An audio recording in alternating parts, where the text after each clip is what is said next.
Great. So hello to everyone and welcome to today's session. Today I'm joined by some industry-leading panelists to discuss data and new technologies and how they play an important role in industry and to deliver unique experience and become the most memorable brands for their audiences. In this episode, we want to explore the role of data in retail, the work that our partners at Situ, an immersive experiential retail venue, are doing, powered by Fuel, powered by data and AI machine learning, and touch on what the future looks like in the industry. My name is George Hancock. I'm the Chief Growth Officer and Business Development Director at the Data Analysis Bureau, and we're a machine learning development and innovation company bringing AI to the forefront of innovation. We're working today with Warren Richmonds from Situ. Warren, do you want to say a quick hello? Hello. Any more, George, or is that enough? Yeah, that'd be great. A bit of a background to you and the company as well, Warren. It'd be great. Yeah, briefly, I think we launched Situ in a couple of weeks in Westfield, and if I'm to be really top line and brief, we're changing the commercial model of retail really to bring experiences to life in a very, very different way, and the way consumers choose products. So that's the brief top line, George. Brilliant, thanks, Warren. And I'll come to Eric, colleague and CEO. Hi, I'm the CEO at the Data Analysis Bureau, or TDAB to our friends. So as you very correctly said, we're a data science and engineering innovation company specializing in building machine learning driven solutions, and really kind of on a mission to industrialize machine learning and package it up so that others can rapidly transform, if you like, their businesses to being AI powered. And that's really kind of our mission, to make that accessible to everyone. Great, thanks, Eric. And David. So hi, I'm David Kerrigan, joining you from Dublin, and I am a writer and consultant on emerging technologies. And one of the areas I'm particularly interested in is the future of retail. So wrote a book about that 2 years ago, before retail changed even more than it has. Brilliant, thanks, David. I think we'll make sure to include a link if anyone needs to pick that up off the back of it. Brilliant. So, David, we'll start with you. So what are you, with the future of retail, what do you think the top challenges faced by retailers are right now? So I mean, retail was already under an awful lot of pressure before the events of the last 18 months. There was so much change going on with new technologies coming into retail, the pressure of new channels, social selling, consumers changing a lot as well. So the emphasis on sustainability, new business models like subscriptions and rental. But I think the key word at the moment for retailers that I talk to is uncertainty. So they're feeling not only that pressure to change, but the added difficulties now of supply chain challenges, staffing challenges, and they really are looking for solutions. And perhaps encouragingly, more than ever now, they're recognizing that the right technology focus can really help them through what are increasingly difficult times. Great, thanks, David. And I mean, around those points, so you've obviously touched on uncertainty, staffing, and then that option for technology. Warren, how are retailers evolving to satisfy those behaviors, those priorities, those changes? Yeah, it's a good question. There's a lot of, as David just said, there's a lot of challenges. Yeah, a lot of challenges. There's two sides to a lot of traditional retail. Clearly, there's the physical element, there's the stores. We know what's happened over a decade, really. And then there's the online piece. So if you look at how a lot of retailers that we've seen are evolving, they're definitely evolving online, right? They're reacting to that. They're seeing that there's this huge shift and change in behaviors, consumer behavior of buying online that was accelerated more than ever during the pandemic. So I think we've seen a lot of innovation and evolution on the online piece. Physical stores, I think, are still struggling to find out what the innovation is and what the evolution is to be. And I don't think we've necessarily seen the best of what could come, because I think it really needs to be shaken around and challenged. So yeah, I think the answer is probably more around the evolution online rather than in a physical store location. And I think that's the challenge. That is the big challenge for a lot of retail that have big estates and lots of lots of cash invested in physical spaces. And do you think that, I mean, that innovation online and that sort of challenge or understanding offline, is that the market gap that sort of Situ found initially? Or where did you start in your process? Yeah, well, for us, very briefly, actually, the first birth of the idea for Situ was back in 2008 when Woolies went bust. Because how dare an institution like Woolworths, certainly here in the UK, how dare something like that go bust? So deprive of us of pick and mix. Well, where would you go for pick and mix anymore? I mean, that is the word on everyone's lips. But I mean, in seriousness, you had staff members in tears because this institution is just gone. And then we saw so many more casualties. And in terms of my background in more consumer electronics, Comet was a big casualty, et cetera, et cetera. So it was actually, George, more the challenge of what is physical retail's purpose. And I'm a guy that has a belief that we want to go out and see the world and explore things physically as well as doing things digitally. So I think the gap, if I'm to answer the question about the gap is twofold. Number one, people want to do stuff in life. They don't want to stop doing stuff. After the first lockdown, we were all itching to get out. So we want to go out and do things physically. But the trend of purchasing online is growing and will continue to grow and won't stop growing until it reaches 100% really. So the gap is there. How do you bring to life physical stuff for people to do, but play to that online journey that everyone's going on and work with it? So the gap is in there somewhere, and that's what we intend to fill. Okay, great. And maybe we come to David next with this one. So obviously you touched on that gap that you're looking to fill, and obviously you've been impacted by closures and openings throughout the sort of period of COVID, and obviously opening for this September. How has COVID impacted the retail industry, right? That customer journey, right? David, what do you think the opportunities now exist? I know things like Woolworths closed down and others could take the place, but what's the sort of opportunity? What's forefront for retailers right now?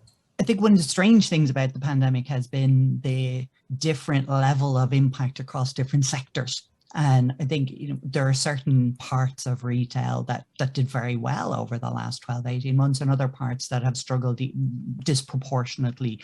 For me, I think one of the crucial things when we talk about this gap is to get away from that mindset that we have physical retail and we have online retail. I think the two are heading towards each other to meet somewhere in the middle. And all of the retailers that I talk to, I'm always imploring them to stop thinking in channels. The consumer doesn't think in channels. The consumer doesn't go, oh, the online team at the retailer has figured this proposition out for me, and the store guys are going to give me something else. So I think retailers have got to think in a much more holistic manner, saying what aspects of the customer experience from physical retail can we bring to the online experience. You have examples of stores doing live video sales from stores to consumers at home, which are perfect mix of online and actual physical retail, sweating those assets that you have in terms of your stores and your store staff. And I think the mix of some of the technologies then being deployed in store and using analytics and data to track the customers moving around stores. What are the dwell times? What are the pathways through the store? And actually having that kind of online mentality to make much more of your physical stores. And I think looking for those experiences that really deliver the best of both worlds for consumers, so that they can do one of the technologies I really like at the moment is the trend towards scan to ship, where a consumer goes into store, sees something they like, scans a code, and it's shipped to them. But it gives the retailer terrific visibility and attribution of yes, my retail estate is delivering for me, but it gives that convenience to the customer as if they had purchased online and the product is delivered when they want it. But they have that experience, they have the ability to go in, see the product, talk to the experts. And for me, it's that merger of the two old schools of thought between physical and online, applying the technology in the store to level it up and say, you know, we need the store experience to be really compelling. But bear in mind, if the consumer wants to start their journey online, finish it offline, that's fine. But if the consumer wants to start online, go offline and go back online, that's also fine. So it's a crucial part for me when we talk about this gap is not pushing the two ends further. It's further away, bring them closer together so that it's seamless for the consumer. Yeah, great. And I think, I mean, you've touched on some really good points there. I think the one I'm going to use as a segue to bring in Eric as well, as especially around the technology. I think our engagement with Situ early on was really exciting because it's not necessarily one we'd seen before in bringing that online and in-store experience together. And I think there's a number of use cases or a number of sort of starting points to look into the use of data, the use of AI systems, the use of machine learning. I mean, Eric, what would you say is like the starting point, and then that sort of those key milestones for sort of roadmap to start to bring that together? Well, I think the first thing is to think about, when you think about use of data, is how is data, what is data going to be used for? What's the application of it? So I think that there are sort of two broad categories when it comes to retail. One of those is really around, if you like, driving personalization of the experience for the customer in order to drive better engagement and therefore ultimately drive sale. The second part is then insight and foresight, if you like. So using data that you've gathered about the customer in order to then drive some insight that allows you to run your business in some way more efficiently and profitably.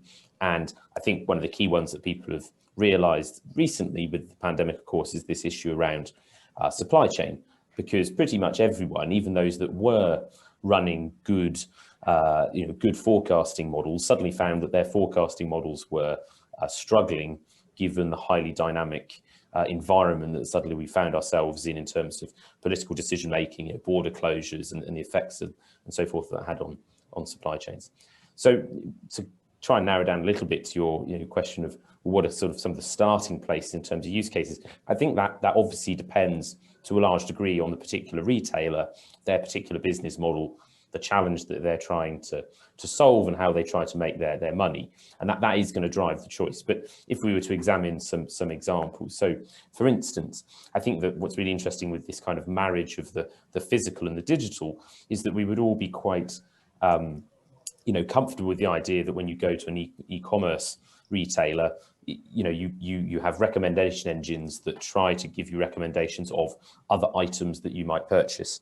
But that's for the most part pretty much totally absent from a shop, right? You might have a human being that tries to do that for you, but I don't know about anyone else, but recently when I've been going to shops, there are very few human beings in there to help you. So in the same way as we can have scan and pay applications, why not have a digital app that allows you to interact not only in terms of payment, but that gives you the same sort of digital personalization service through recommendation to help guide you around the shop to items that you might like to buy based on your previous choices and buying patterns and your customer segment and so forth. So that's one. But on the other hand, a really obvious place for people to start in retail that particularly if they have sort of a low maturity in their use of data is really around demand forecasting. So being able to accurately forecast future demand by customers across SKUs, so that then you can have better foresight of the demands that are going to be placed on your business and your retail stores. And if we think about physical retail stores, of course, one of the big challenges is knowing where to have how much stock in the right place at the right time to best meet that demand while avoiding stock outs and discount selling. So that's kind of a really kind of basic place to start is, all retailers will have point of sale data, and that's a place where we can start from to do that kind of, actually quite simple forecasting, but can add an awful lot of foresight and allow people to adapt, rapidly to the changes going on around them. Great, thanks, Eric. Yeah, and I think that last one ties definitely quite closely with David's point of this scan to ship, right? If that insights increase and we get that insight into the customer, their data, their shopping habits, you just increase that overall footprint, that data footprint, both online and in store as well. So you can see what effect that physical store has had on their online experience, and then operate better as a business with increased profitability and stock allocation. Okay, great. So, and then Warren, potentially to you, like, what's that enabled you to do for Situ? I don't necessarily try and explain it myself, but I know there's a very close tie together with that sort of experience and that sort of data footprint, and that's the use of digital tools throughout the store too.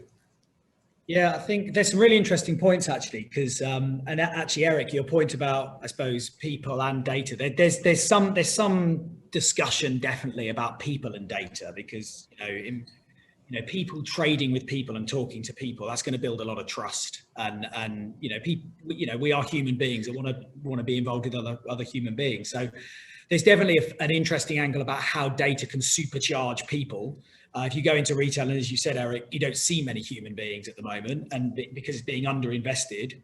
And then going to David's point, if you do things like scan to ship, then actually using interesting data, AI, you can start lowering costs in certain parts of your business, which allows you to reinvest in other parts of your business that are also important. So I think, to give a bit of a window, we have tried to remove out of our business model things that are already being done in the market, and shipping product to stores in towns when you're getting same day delivery or next day delivery from big distribution hubs, and the data and the supply chain can be tracked, etc. Feels like a lot of cost, whereas we can dial down that cost, take that cost out. It's already being handled elsewhere. We can put that cost into some other stuff, which could be things like tracking. So you're then focusing on data and AI to look at the experience a shopper gets and the feeling a shopper gets, which is kind of a little bit, I'm afraid to say, what's missing in the retail high street, the kind of feeling and emotional side. So there's a couple of things going on there. How do we utilize data and almost transactional stuff to create better feelings? Actually, there's an interesting debate to be had, and hopefully we can somehow pull some of that off. So I think, and I love Eric's point about insight and foresight, and I think the more insights we can have on creating better experiences, then enables consumers to say, yeah, I'm prepared to wait a day, but I'll definitely buy online. And then again, that starts to shift the whole business model of what physical retail's there for, and how the online retail channel plays a key part in that blend that David was talking about earlier, of the kind of holistic view of both together, I think, is the point. Yeah, so and I think that point maybe you want to extract from Eric a bit more is around sentiment analysis. Oh, look at that, George. Sentiment analysis. Yeah, extract that from Eric if you can. I love it. Eric, let's extract. Give us some insight.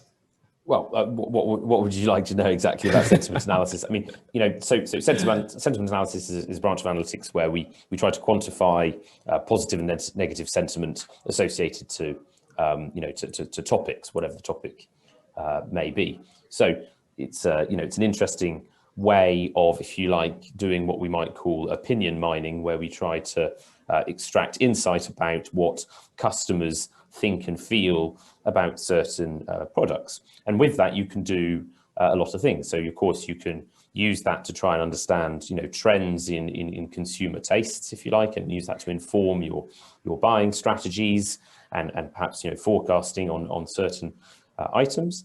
You can also use it to do things like personalize the information that's given to different customer segments for the same item. So in fact, this is something that we've done over the last 12 months. We've done some R&D work into building a model where we actually use opinion mining techniques to mine Amazon product reviews to create customer segments based on what people care about, and then using those customer segments to inform a model that generates product descriptions. And so the description that's generated for a given product varies according to the interests, the opinions, if you like, of the customer segment in question, i.e. the one that's viewing the product at that time. So sentiment analysis and opinion mining is a very powerful tool that we can use either for direct insight or that we can use to inform other more complex modeling applications that we might be using for doing things like personalization.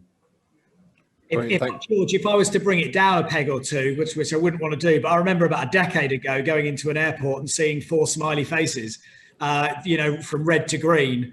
That was probably the first bit of sentiment analysis I ever saw, but this is a lot more sophisticated, Eric, right?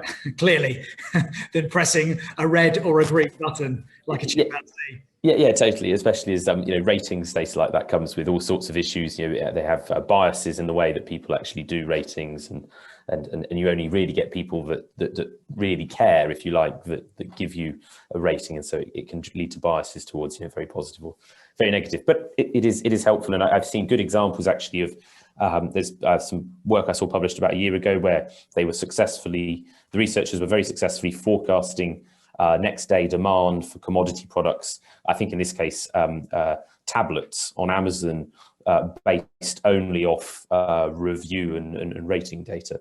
So it is of course very useful. Yeah. Very powerful. Great. And I think that the other part to it as well is that can just be used to enhance that journey, right? So to David, back to you, to your point before, is if you're able to influence the shopper behavior through a store, you're able to influence how they buy, what their presence is in store and online, it only goes sort of enhance that experience, right? Is there other elements? Sorry, go ahead. I think, looking at what the technology can do at the point of sale, and, quite simply where, whether you have dynamic pricing, whether you have dynamic ticketing. I mean, one of the things I love in some of the kind of more experimental stores that you see, even somewhere like Best Buy in the US, where they have digital displays on every shelf. And I think that ability to always deliver real-time information to consumers while they're shopping, they're used to that online. And if you don't meet them in the store with that kind of right information for the right person at the right time, you're not making the most of it. And as Warren alluded to at the start, you've sunk so much money into your real estate and your staffing that it's really a shame not to be making the absolute most of the store. And I kind of trying to come up with a catchy slogan around what to do to say to people. I kind of say, look, you want to automate the transactional elements and elevate the experiential. So it's a question of saying, where there's friction in the customer experience, take it out. And there's been great progress, obviously, in the last year. We've seen contactless payments really come into their own and get rid of that whole cash exchange friction. And then you say, well, what more can you do? That frees people up to do much more added value things. I remember talking to the CEO of one of the big clothing chains in the UK a couple of years back, and they were telling me how they see 34% abandonment, where consumers have come in, used up all the store time and resources by picking their items. And then if they get to the till and there were more than two people in front of them, they threw their clothes down in disgust and walked out. And, it's just so horrifying when you see that waste. And, consumers don't want to go to a store to queue at a till.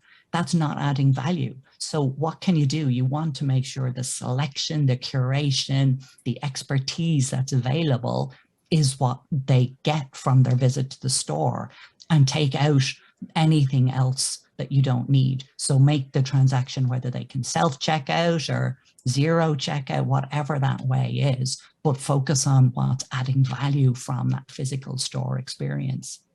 Yeah, absolutely. I think you've touched really nicely on sort of those sort of future sort of retail experience points, right? It's how can the retailers improve that experience? How can they automate the transactional piece, take away the sort of low sort of maybe medial tasks, and actually enhance that general experience so people do visit for that experience side as well. Warren, I know this is like a big part for the Situ journey. So, and I guess it's a reaching question, but what does the future of sort of retail look like for you? Well, I'm going to follow on from David's point, actually. And I think, what did you say, David? Accelerate and elevate. I think you've got the slogan there. Accelerate and elevate. Is it? That's a great slogan. It's in the book. That's what I was going for. Something catchy. I love it. I don't know if I can pinch that, but that's pretty good. I think, thank you, mate. That's very kind. I think abandonment's a great word. If you look at the future, I think how do we make sure abandonment doesn't exist because the experience was so good? And you know, even if there was a queue, because queues are needed, but I don't believe they are anymore actually, but even if there was a queue, you're prepared to stand there because the experience of me wanting that product, that desire was created so well through data, through AI, through people, you know, through the performance really. So I think desire comes into this. I think, again, going back to Eric's kind of insight and foresight, I think data does a lot of helping to enhance that experience. But if all of the cost and investment is focused on how do we make an amazing experience, which brings people back, then the desire's there. You know, I see a fitness tracker. I am so inspired by what it can do for my life and the purpose it gives me, that actually it does, you know, I'm not going to abandon the product because it's right for me and I get it and I can see it in my life. And I think if we can start there and put the retail physical purpose into creating desire, which is what retail surely should be here for, because it's a physical performance stage, then abandonment doesn't really happen, because, you know, consumers will buy when they want, where they want. You can't force them anymore. We've all got mobile phones in our pockets and we're all going into stores, looking at the price and then checking it out on other places like Amazon, of course. So you can't force it. You've just got to create that amazing experience. And I have to say, if you're looking at the future of retail, I still today, unfortunately, look in most retail shops and what I see are amazing stages, but no performers on the stage performing.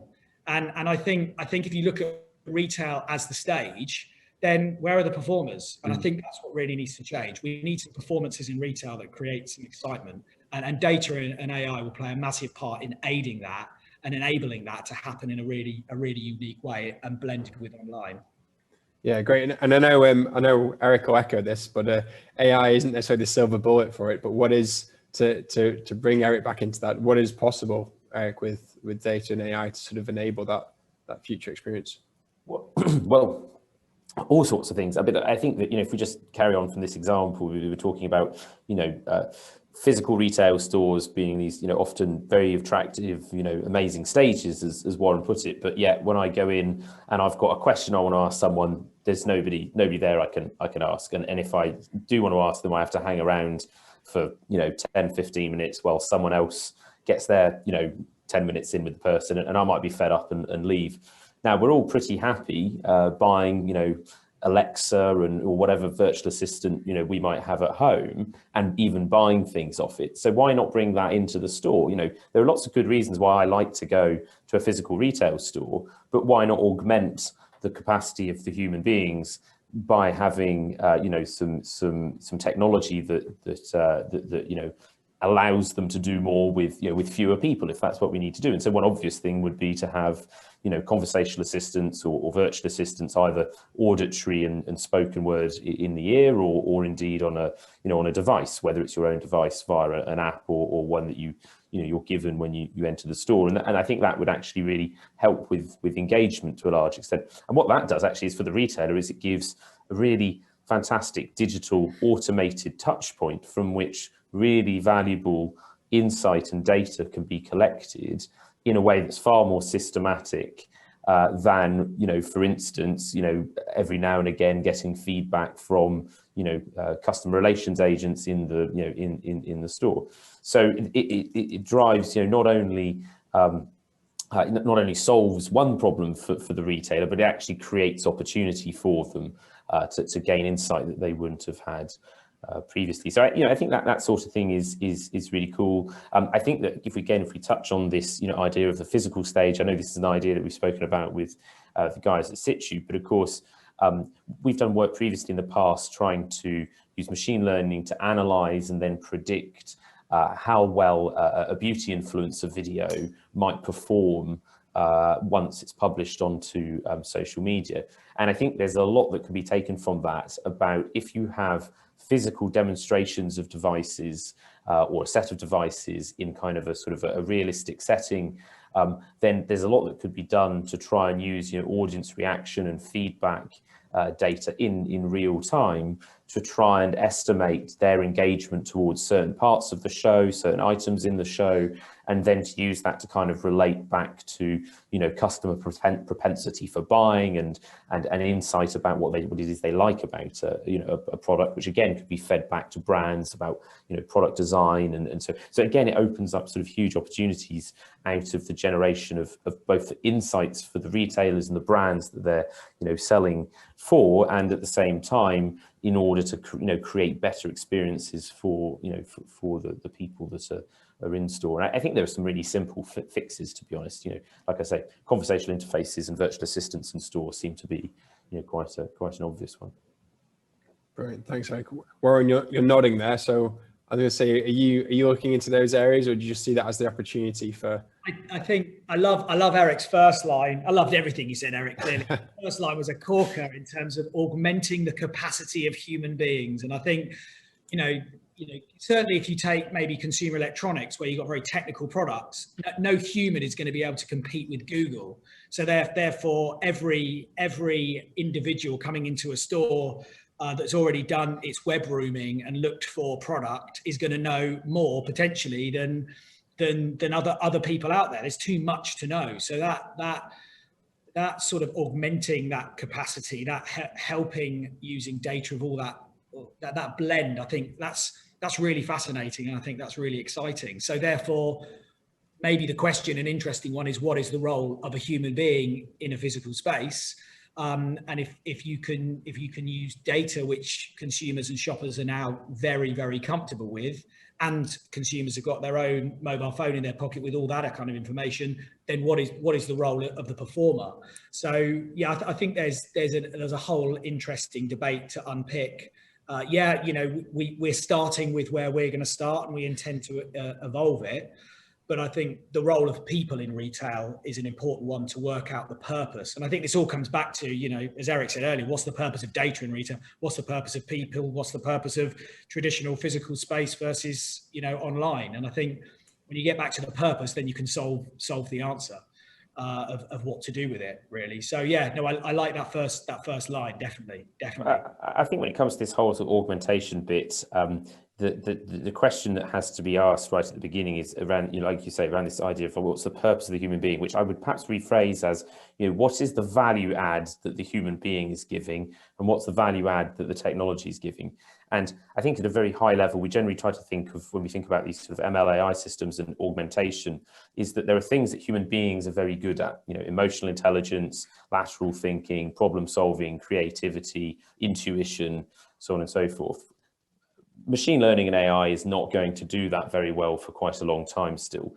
But on the other hand, machine learning and AI can do tasks that are often complex, but that can be done at a much faster speed, at a much greater scale, and often with a lot more accuracy than human beings can do. And it's trying to find what that delineation between those two things are, assigning those tasks to that human and to that system, and then allowing each to collaborate with each other. I think sadly, actually, that the defense industry is probably one of the areas that is the furthest down this track, because they recognize that there are things that human beings are far more capable of doing, and then there are things that human beings are in fact just a bit weak and fragile and not particularly useful for doing. And I think that while it's sort of obviously sad that to see some technology applied in that particular context, there is something to be learned from that way of looking at things, which is what does the human being add in terms of value, and what are they not good at, and then trying to assign those things to the technology, and allowing the technology to handle that, thus kind of, if you like, giving the human superpowers in terms of what they can achieve by themselves. And I think with those applications, Eric, it's interesting to see that sort of cross pollination from industry to industry, right? Especially defense, like space, you can do that reverse engineering and look at applications that can be applied for much simpler solutions that can have great effect. And if we think about that piece around augmenting the capacity and focusing on value, if you think about that example of abandonment, like shopping abandonment, if the role in the retail store as that performer, if people were equipped digitally, then that performer, that store agent, could assist people that were going to were going to abandon the cart. They would know that someone's going to leave and abandon that quite high value purchase and step in to actually complete the sale. Yeah, so I think there's another good point here about, when you sort of thinking about the sort of insight and foresight use of data. I mean, traditionally, I think people would tend to imagine that, you do your analyses to generate insight in some kind of back office, auxiliary function within the business, when in fact, really what you want to do probably is serve that insight as rapidly as possible to those that are operating on the front line of the business, so that they can make almost augmented real-time decisions, which is what is going to actually help effectively make a sale, at that point. So I think you're quite right, pushing insight in real time to the retail staff that are in the store is actually something that clearly needs to happen, and would be extremely valuable in terms of allowing people to dynamically adapt to what's in front of them, whether it's an individual customer or whether it's on a particular day, adapting what that store's strategy is because of the weather and a low footfall, or whatever. Yeah. Brilliant. Thanks, Eric. Well, I'm conscious of time as well, so I wanted to sort of see. I know there's been quite a good discussion, or it has been a very good discussion. So, is there any sort of other questions from the panelists to the panelists? I know, Warren, you want to extract a few statements, augment the capacity. I think the other one was accelerate and elevate, right? Is there a third one to? I sort of feel like I've stolen the other chaps, and I haven't come up with anything myself. So you put me under pressure now, George, to be honest. I don't know. I think I'll just throw in there discovery and choice. I think that's what shoppers want today. I think we want to discover stuff. I think we're humans beings have always wanted to discover stuff. But I think we also want some simplified choice. And I think that they're the two things that certainly underpin what we're doing. So if you're putting me on the spot to come up with a phrase, I'm going to chuck in discovery and choice, and they are both underpinned by experience with data, I suppose. Right. And David, how about you? Sticking with accelerate and elevate. The final thing I'd like to add, and it sometimes is a strange one coming from me who talks so much about technology and that role.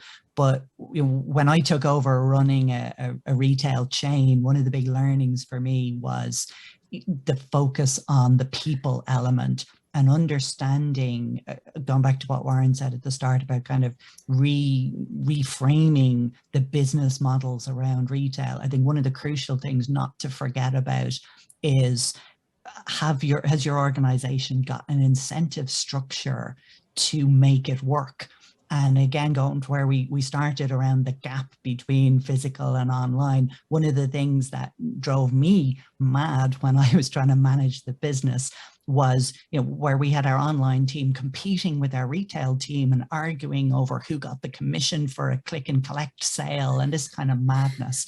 And I think, you've got to make sure that if you're going to adopt the new things, the digital tools, the data, the AI that can really transform your business, you've got to make sure that your processes, your incentive schemes, and that they're also brought and modernized to support that, because otherwise you're going to have your staff working against the technology rather than embracing it and really delivering the results that you need.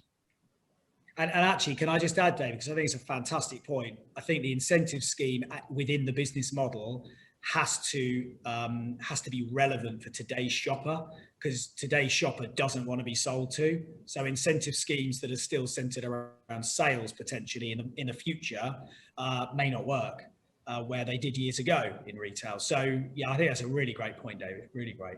And I think the bit that I would add to it is I think a crucial point that you've made there, David, and is that from the technology side, in terms of how we design the technology to go into these environments, in this case retail, which is totally human centric, right? Like you're selling to human beings. That's the whole point of it. And if you are using human beings to do part of that selling process, when you put these technologies in, you need to design them with the human being in mind, right? They need to be designed so that they augment rather than replace, because immediately there you will find conflict with the user. They need to be designed in collaboration with the user. So there's no point designing, I think, a virtual assistant to be used in a physical retail store without talking to some of those reps that work on the shop floor every day and working out how that system is best going to augment their ability to do their jobs. And of course, the final thing is around transparency and fairness. These systems, if they're not open, transparent and fair, then people will be suspicious of them and they will rightly reject them. So the design that goes into these systems needs to not be of the sort of top quality technical rigor, but also they need to be totally human centric in the way that they're approached. Brilliant, thanks, Eric. Well, on that note, Eric, David, Warren, thank you very much for your time. I think it's been a fantastic discussion. Thank you to everyone who's tuned in to listen as well. The Situ live store opened in September 30th in Westfield, and David will provide a link, I think, to your book below to keep everyone abreast of the future of retail. And obviously, we can always help support people with machine learning challenges that want to adopt it in retail as well. So brilliant. So thanks very much for your time again, and take care. Thanks, George. Thanks, George.